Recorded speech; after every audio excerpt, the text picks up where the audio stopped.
घाट पर मायरा और अभीरा को प्यार से बातें करते हुए देखकर मेहर का गुस्सा फूट पड़ता है और वह एक बड़ा कदम उठा लेती है।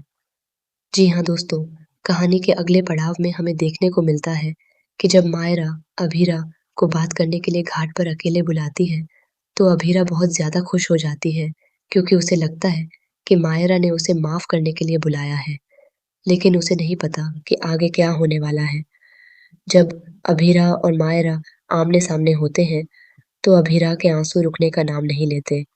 वह इस बात से बहुत खुश भी होती है कि आखिरकार उसकी बेटी ने उससे बात करने के लिए कहा। इसके बाद जब अभीरा मायरा से माफ़ी माँगने लगती है, तो मायरा उसे चुप रहने के लिए कहती है और कहती है कि वह अभी के अभी उसके परिवार और उसके पापा की ज़िंदगी से दूर चली जाए, क्योंकि अगर वह यहाँ रही, तो उसके परिवार में कोई भी खुश नहीं रह पाएगा। यह सुनकर अभीरा का दिल पूरी तरह टूट जाता है और वह मायरा से बात करने की कोशिश करती है। तभी मायरा वहाँ से जाने लगती है, लेकिन उसके पैर में चोट लग जाती है, जिससे अभीरा घबरा जाती है और परेशान हो जाती है।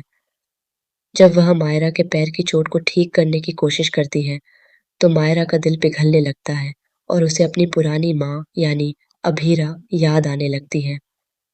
उसे याद आता है कि जब उसकी माँ उसके साथ थी, तब उसकी ज़िंदगी कितनी खुशहाल थी और उसे किसी बात का डर नहीं था।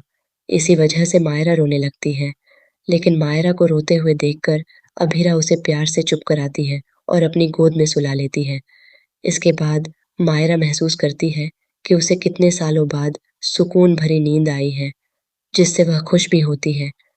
लेकिन तभी उसे अतीत का वह हादसा याद आ जाता है, जब अभीरा ने उसे छोड़कर वाणी को बचाया था। इसी वजह से मायरा अभीरा से सवाल करती है कि उसने ऐसा क्यों किया था। वह कहती है कि उस हादसे की वजह से उसकी पूरी ज़िंदगी खराब हो गई।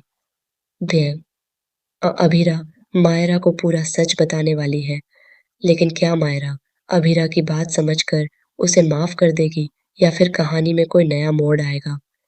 क्योंकि इसके बाद वहाँ मेहर भी पहुँच जाती है। जब मेहर देखती है कि मायरा अभीरा को वापस घर ले जाने वाली है, तो वह डर जाती है और गुस्से में मायरा पर गन तान देती है। अब क्या अभीरा अपनी बेटी को बचा पाएगी? जानने के लिए बने रहें हमारे चैनल के